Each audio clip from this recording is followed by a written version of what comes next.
Bonsoir à tous et bienvenue à ce 20h sur la télévision Burkina Info.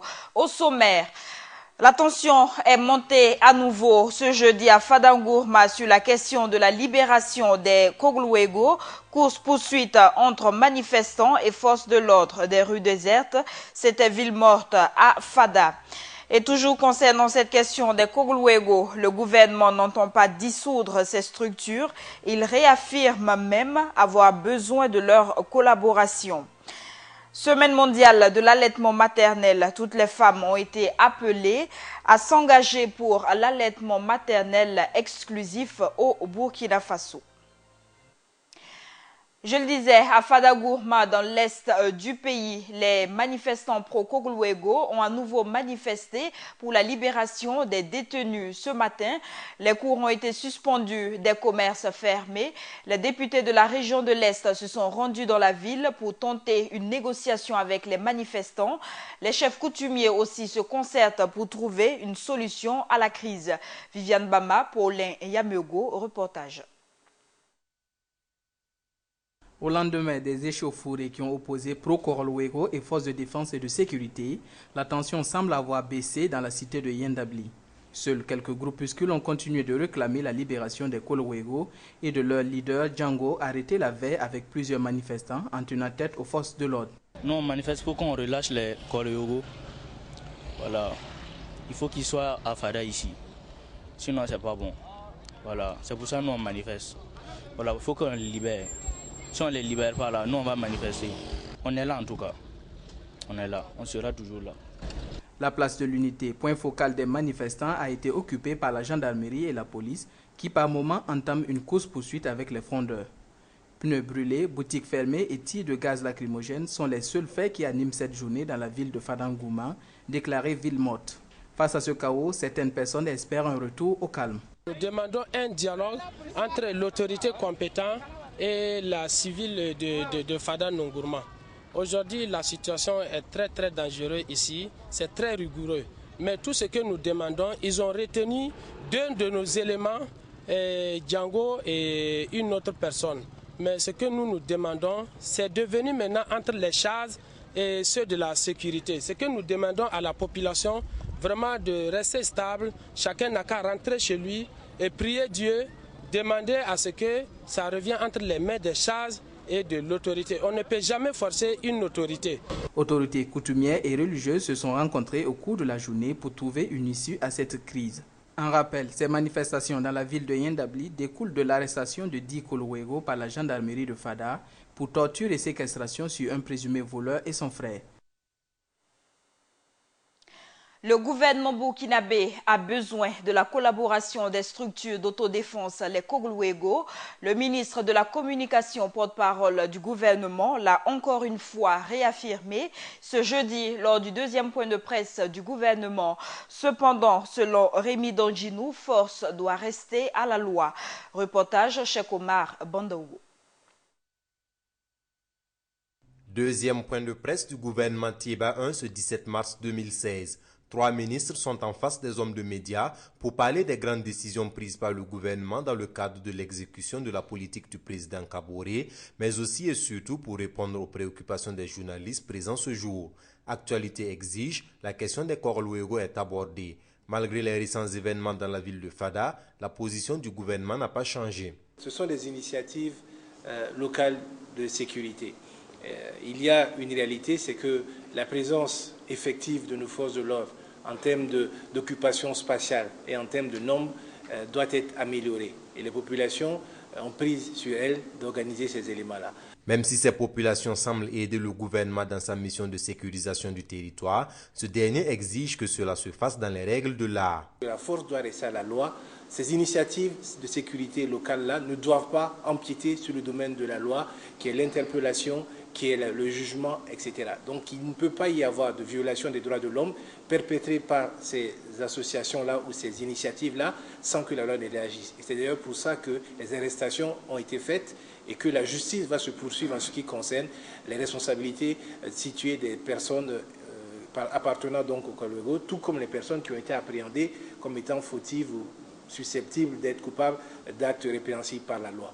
Entre force qui doit rester à la loi et la reconnaissance de l'importance de ces corps Luego par le gouvernement, il y a lieu de se questionner sur l'avenir de ces groupes. Les forces de défense et de sécurité sont les seules aujourd'hui qui sont habilitées à être maîtres de l'action de rétablissement de l'ordre et de la discipline, comme dirait quelqu'un dans notre pays, mais pour autant les populations participent et contribuent. Et le propos du responsable politique et chaque fois et administratif est d'appeler les populations à collaborer. Pas demander à les populations de collaborer et tuer en même temps les cas dans lesquels ces populations-là expriment leur collaboration. L'État ne peut donc pas se passer des corps Luego, à en croire le ministre Rémi Dandjinou. Au vu de l'importance qu'accorde le gouvernement à ceci, la seule issue paraît l'encadrement, comme exprimé par le gouvernement. Autre actualité, les agents de la douane de la région du centre ont mis la main sur une importante quantité de drogue et d'or. Plus de 17 kg d'or et 700 kg de drogue ont été saisis, ainsi que 1600 doses de flacons non homologués de vaccins contre la méningite. Au cours d'une conférence de presse hier, les produits saisis ont été présentés par la direction régionale des douanes du centre-est à Tinkodogo. Et le Conseil des ministres a adopté d'importantes décisions pour ce qui concerne les secteurs de la justice, l'enseignement supérieur et la santé. Le prochain lancement de recrutement de 16 000 agents de santé de base communautaire a été annoncé par le ministre de la Communication hier. Des détails avec Ibrahim Zongo. Le Conseil des ministres ce mercredi 16 mars 2016 a examiné et adopté plusieurs dossiers inscrits à son ordre du jour. Au titre du ministère de la Justice, le Conseil a adopté 2 avant-projets de loi et un décret. Du ministère de la Justice, il y a eu l'adoption d'un certain nombre d'avant-projets de loi, notamment portant création, composition et attribution et fonctionnement des tribunaux administratifs. Un avant-projet de loi organique portant composition, organisation, attribution et fonctionnement de la Cour des comptes et des procédures applicables devant elle. Il y a également un décret portant conditions et modalités d'organisation du concours du personnel du corps des greffiers. Au titre du ministère de l'Enseignement supérieur et du ministère de la Santé, le Conseil a adopté respectivement un décret portant nomination et un document portant recrutement de 16 000 agents de santé. Au niveau de l'enseignement supérieur, il y a un décret qui porte la nomination des chercheurs du CNRST aux emplois donc de directeurs de recherche et de maîtres de recherche. Il y a 2 directeurs de recherche et il y a 8 maîtres de recherche. Au niveau du ministère de la Santé, il y a eu donc l'adoption de la mise en œuvre donc du recrutement de 16 000 agents de santé de base communautaire. Il s'agit notamment de définir les critères et également de voir la mise en application de cette mesure-là. Le Conseil a également approuvé les résultats d'un appel d'offres international. Au niveau du ministère de l'Économie, des Finances et du Développement, il y a eu l'approbation des résultats d'un appel d'offres international pour la modernisation et la sécurisation des titres de transport et la réimmatriculation des véhicules dans le cadre d'un partenariat public-privé. Ce Conseil des ministres de ce mercredi 16 mars a par ailleurs procédé à l'adoption du document de priorité de résilience au titre du ministère de l'Agriculture qui devrait au bout de 5 ans améliorer les productions de 5 500 000 personnes. Et le comité de pilotage du programme d'appui à la politique nationale de justice a tenu sa première session ce jeudi. Il s'agit de l'adoption des activités entrant dans le cadre du DEVI programme de croisière numéro 2, un travail qui devrait aboutir à l'indépendance de la justice burkinabé. Cheikh Omar Bandogo. Afin d'accompagner la mise en œuvre du programme national de la justice PNJ, le comité de pilotage du programme d'appui à la politique nationale de la justice a tenu sa première session de l'année 2016 ce jeudi 17 mars. Les participants à la session devraient examiner et adopter le DEVI programme de croisière numéro 2. Ce programme a plusieurs axes. Il y a des axes concernant la relecture des textes. Il y a des axes concernant le management des juridictions, il y a un axe concernant donc, la moralisation du corps et il y a un axe concernant les droits humains, l'humanisation des lieux de détention. Alors cette première session du comité de pilotage doit valider en fait, l'ensemble des activités proposées dans le DEVI programme numéro 2, qui est un début programme de croisière pour les activités à mettre en œuvre au cours de la période concernée. À en croire le premier conseiller de l'Union européenne, Richard Hunt, ce programme devrait permettre à terme d'asseoir une indépendance de la justice. Bon, je pense que c'est un travail, travail de longue haleine. Donc il ne faut pas s'attendre, je pense, à des actions d'éclat. Bon, il y a eu des grands moments en 2015, les assises, le pacte national, qui sont des événements importants, qui donnent un cadre.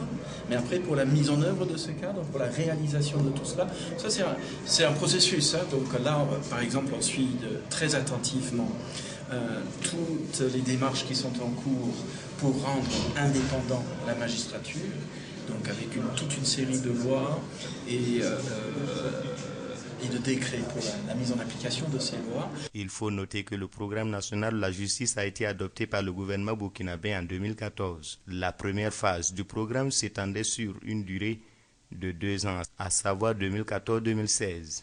Et la seconde phase du programme, qui court jusqu'en 2019, est financée par l'Union européenne à hauteur de plus de 6 milliards de francs CFA. Parlons à présent finances. L'augmentation des taxes sur le tabac, les produits dits de luxe figurent parmi les nouvelles mesures fiscales. Ces mesures sont assouplies pour le contribuable. Adam Assano, directeur général des impôts, nous éclaire dans ce reportage signé l'Iradan Philippe Ada. Les mesures fiscales nouvelles au titre de l'année 2016 sont orientées sur l'élargissement de l'assiette fiscale et l'amélioration du rendement de certains impôts. Ces mesures, dans leur ensemble, touchent à un certain nombre de produits et les taxes y afférentes vont nettement s'augmenter. Il faut retenir que la taxe sur les boissons et la taxe sur les tabacs, et avec 3 taux de part repassés, il y avait un taux de 17%, un autre taux de 25%, pour les tabacs qu'on appelait bas de gamme. À la faveur de la réforme, la loi des finances a retenu que ces tabacs bas de gamme-là vont maintenant être taxés à 30%. Donc de 17, on va à 30%, de 25 aussi, on est allé à 30%. Les produits qualifiés de luxe qui étaient taxés à 30% ont vu leur taux rehaussé à 40%. Donc c'est des pistes d'accroissement des recettes de manière substantielle qu'on envisage. Dans les nouvelles mesures fiscales, il est accordé des faveurs aux contribuables, notamment la réduction du droit fixe de la contribution des patentes des gérants de stations et l'exonération de droits de douane et de la TVA sur l'importation de matériaux de construction. Tout ce qui est matériel de presse au profit des organes de presse. Il y a également la mesure de faveur pour l'acquisition du matériel informatique au profit des structures du système financier décentralisé. Certaines exonérations ont été revues, notamment la suppression de l'exonération des indemnités parlementaires de l'UITS, l'exonération de la TVA des ventes et prestations effectuées au profit des compagnies de navigation aérienne. Et une mesure forte qui est les forfaits institués en matière de droits de mutation, parce que nous nous sommes rendus compte qu'il y a beaucoup de transactions sur les parcelles, que ce soit des parcelles construites ou pas, mais les gens, au regard du coût élevé des droits de mutation, ils s'abstiennent de faire en fait cette démarche pour que les terrains bâtis ou non soient en leur nom. Une innovation majeure, il y en a également dans les mesures fiscales, comme l'introduction de la possibilité de déclaration et de paiement par les procédures électroniques. La loi de finances gestion 2016, adoptée le 12 décembre 2015 par le CNT, est une fraude à la loi. C'est ce qui est ressorti ce matin au cours de la journée d'études sur la loi de finances organisée par l'Institut de recherche sur les finances, les investissements au service du développement. Une activité suivie par Cheikh Omar Bandogo. La loi de finances 2016, celle qui définit pour cette année l'ensemble des recettes et des dépenses de l'État burkinabé, a été votée le 12 décembre 2015 par le Conseil national de la transition, soit 17 jours avant la fin du régime de transition. Une chose qui fait l'objet de communication dans le cadre d'une journée d'études sur la loi de finances organisée ce 17 mars par l'Institut de recherche sur les finances, les investissements au service du développement. Et de l'avis des organisateurs, le CNT, en votant la loi des finances, a fait ce qu'on appelle en droit constitutionnel la fraude à la loi. Le CNT a été obligé de modifier sa loi de règlement, qui l'interdit de recevoir des tests, notamment la loi des finances, 60 jours avant. Alors que le 12 décembre, pour une transition qui prend fin le 29, vous constatez avec moi qu'il reste 17 jours. Et donc, ce qu'on constate, le CNT lève cet obstacle. Mais ce que le CNT ne fait pas, c'est qu'il lève cet obstacle, mais le même obstacle se retrouve dans la Constitution. En dépit de ça, le CNT a reçu la loi, l'a examinée et l'a votée. Plus que le CNT, ce serait tout le régime de transition qui allait à contre-courant des principes de gouvernance économique.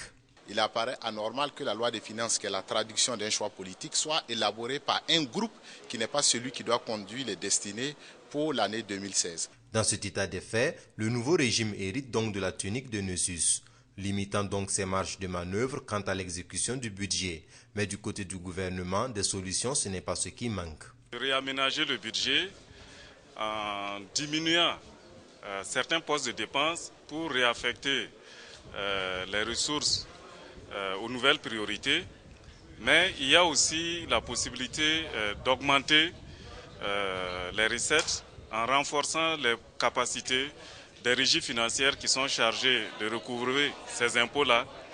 Il faudra aussi réfléchir à des nouveaux impôts, mais il faut de toute façon élargir l'assiette fiscale.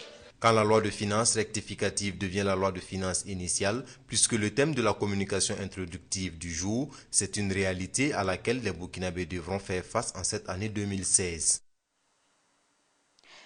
Les membres de l'Union du Conseil économique et social et institutions similaires de la francophonie sont réunis autour d'un séminaire international. 48 heures durant, il s'agira pour les participants de réfléchir à comment réfléchir à de nouvelles réformes pour une meilleure participation des conseils économiques et sociaux. Les travaux ont été présidés par le chef de l'État, Roch-Marc Christian Kaboré, suivant ce reportage de Philippe Ada. Face aux mutations sociales, quelles réformes pour une meilleure participation des conseils économiques et sociaux et institutions similaires au développement durable? C'est le thème sur lequel les conseillers économiques et sociaux de la francophonie vont se pencher au cours de ce séminaire dont les travaux ont été déclarés ouverts ce 17 mars par le président du FASO. Dans un monde globalisé où les difficultés rencontrées par nos États mettent à l'ordre du jour l'importance des réformes politiques, économiques et sociales, nos exécutifs nationaux ont plus que besoin d'avis motivés pour prendre les bonnes décisions à temps, renforcer leur capacité d'anticipation et assurer une meilleure prévisibilité dans la conduite des affaires de l'État. Ce séminaire, organisé par l'Union des conseils économiques et sociaux et institutions similaires de la francophonie et le CES du Burkina Faso, devrait permettre à ces institutions de jouer leur rôle dans leurs pays respectifs. Au-delà des spécificités qui caractérisent les institutions consultatives dans les différents pays et organismes internationaux à travers le monde, la présente rencontre de Ouagadougou doit fournir les bases de données susceptibles d'éclairer les différents décideurs sur les difficultés communes et les solutions possibles à apporter dans l'action des conseils économiques et sociaux et institutions similaires. C'est pourquoi il vous appartient de travailler à inspirer la confiance nécessaire par la qualité et la pertinence des conclusions des travaux de vos institutions respectives. Puissent vos conclusions contribuer à conduire nos pays respectifs sur la voie qui leur garantira un véritable développement durable dans la paix et dans la stabilité. Le séminaire est prévu pour durer 48 heures et à terme, plusieurs résolutions seront prises en vue du renforcement des capacités des différents conseillers de cette union de l'espace francophone. Les activités du projet d'électrification rurale décentralisée par système solaire photovoltaïque ont officiellement été lancées aujourd'hui. Ce projet réalisé par le Fonds de développement d'électrification concerne 6 régions du Burkina. Ce sont environ 7 milliards de francs CFA qui ont été injectés dans ce projet pour l'électrification des zones rurales. Hassan Nakro nous en dit plus. 6,4 milliards de francs CFA, c'est le fonds alloué au Fonds de développement de l'électrification FDE par la Banque islamique de développement BID et l'État burkinabé pour le projet d'électrification rurale décentralisé par système solaire photovoltaïque. L'atelier de démarrage des activités du dit projet a été lancé ce jeudi 17 mars 2016 par le ministre de l'Énergie, des Mines et des Carrières en compagnie des partenaires techniques et financiers.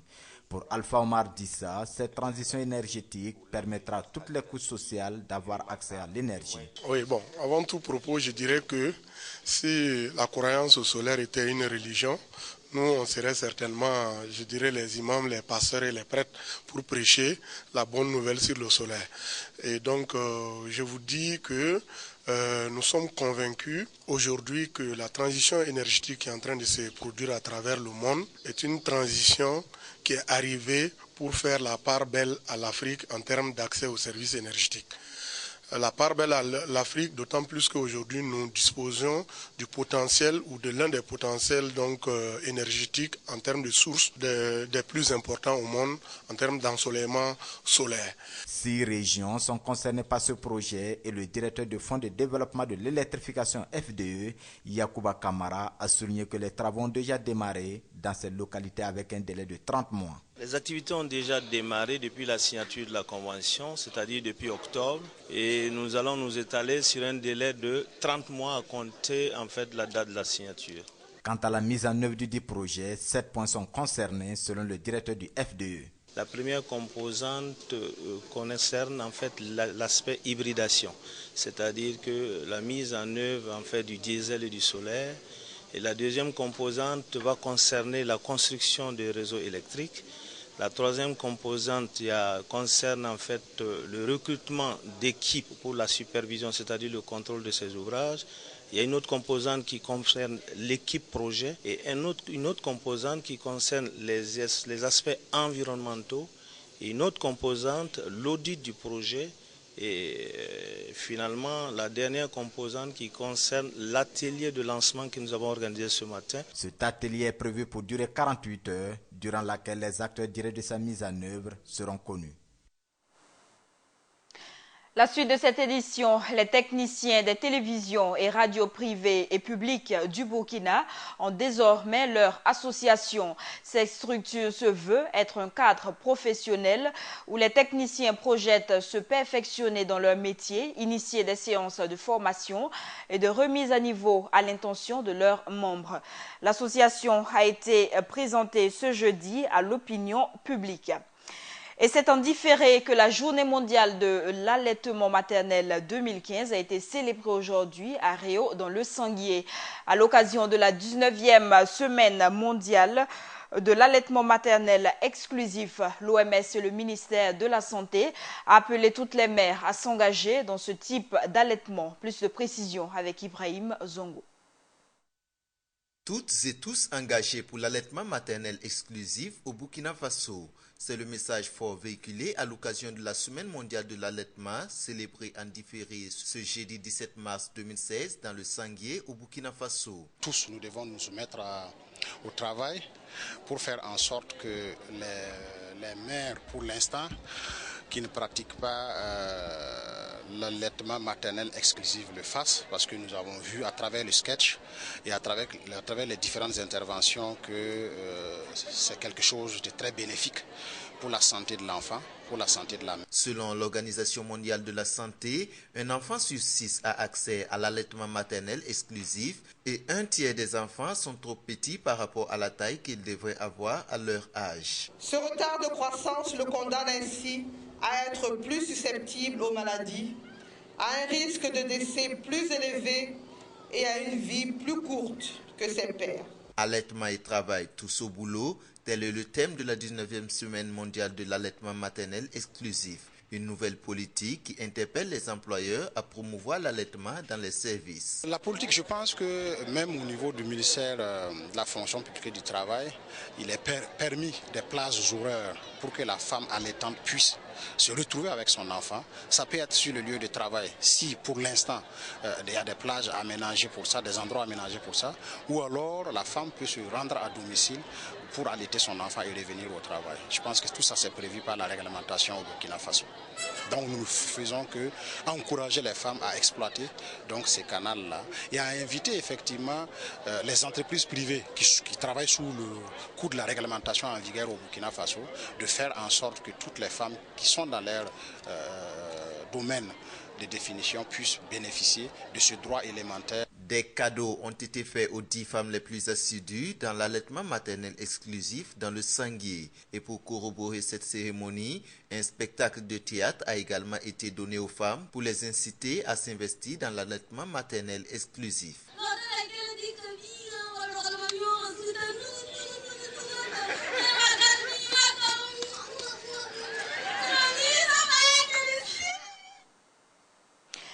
L'Organisation mondiale de la santé a officiellement annoncé la fin du virus Ebola en Sierra Leone, ce qui met par ailleurs un terme à la transmission du virus en Afrique de l'Ouest.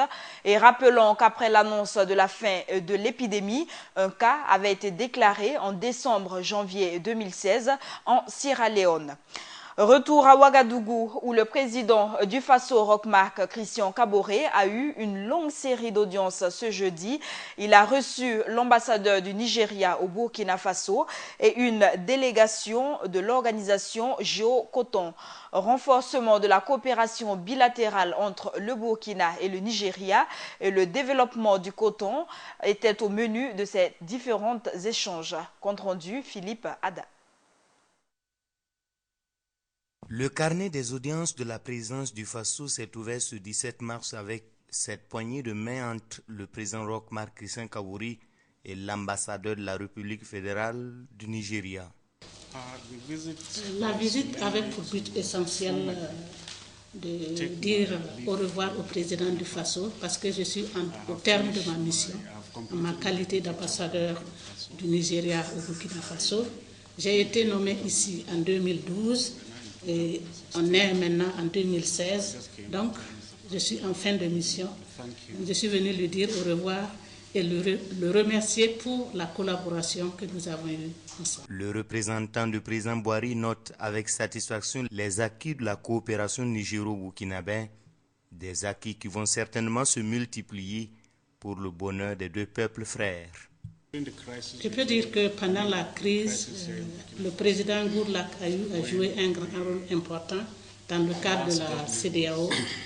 Il était presque à tout moment ici au Burkina Faso dans le cadre du comité de paix de la CEDEAO. Pendant les élections également, le Nigeria a beaucoup contribué à travers des dons en matériel, surtout pour aider à renforcer le processus électoral. La délégation de l'organisation Géocoton a été également reçue par le président Kaboré avec au menu des sujets relatifs à leur secteur. Nous avons donc voulu exposer à Monsieur le chef de l'État 3 volets, le volet agricole sur l'aspect coton, la diversification agricole, le volet industrie avec donc l'huile de Citec et la protection de ces marchés et les investissements à venir, ainsi que le volet énergétique. La délégation de Géocoton entend travailler davantage à plus de productivité de la filière coton au Burkina Faso. Concrètement, pour le Burkina, c'est de poursuivre donc le développement de Socoma, puisque, comme je vous rappelle, il y a encore 5 ans en arrière, Socoma produisait environ 37 000 tonnes de coton et est monté jusqu'à 90 000 tonnes. Autre actualité, le ministre de l'administration territoriale, de la décentralisation et de la sécurité intérieure, Simon Komporé, en visite aujourd'hui en Côte d'Ivoire, a délivré un message de soutien du président Kaboré à son homologue ivoirien. Il a eu un entretien avec le président Alassane Ouattara. À l'issue de ces échanges, le ministre Komporé a déclaré ceci, je cite, « Notre soutien est total car nous avons des liens de fraternité et d'amitié. Tout ce qui se passe ici peut se passer au Burkina Faso. » Fin de citation. Nous sommes venus affirmer que la Côte d'Ivoire a le soutien du gouvernement du Burkina Faso. Notre souhait est que nous puissions nous tenir les mains dans les mains pour faire face à cette guerre et Dieu voulant, nous allons sortir victorieux. C'est ce qu'il a donc ajouté. Parlons à présent insécurité transfrontalière. Les forces de sécurité béninoises et nigérianes ont déjoué dans la nuit d'hier à aujourd'hui une attaque armée d'une dizaine d'hommes à la frontière entre les deux pays. Selon les autorités de Cotonou, il s'agissait de bandits qui visaient des établissements bancaires. Des malfrats qui étaient à bord de 2 embarcations motorisées venant du Nigeria. Et officiellement, le ministre de la Défense du Bénin exclut la piste terroriste ou liée aux élections. Autre actualité, second tour de la présidentielle au Bénin, les soutiens se multiplient en faveur des candidats. Les sages et dignitaires membres du collectif des rois du Bénin ont annoncé ce jeudi à Cotonou qu'ils apportaient leur soutien au candidat Lionel Zinsou. Ils justifient leur choix du fait que d'après son projet de société, il est l'homme le plus apte à diriger le Bénin. Lionel Zinsou, vainqueur du premier tour avec 28% des voix, a pour challenger l'homme d'affaires Patrice Talon qui a recueilli 24% des voix.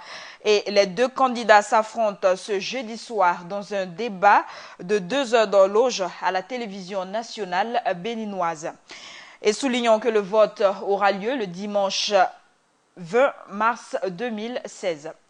Et c'est la fin de ce journal. Merci de l'avoir suivi. Très bonne suite de nos programmes.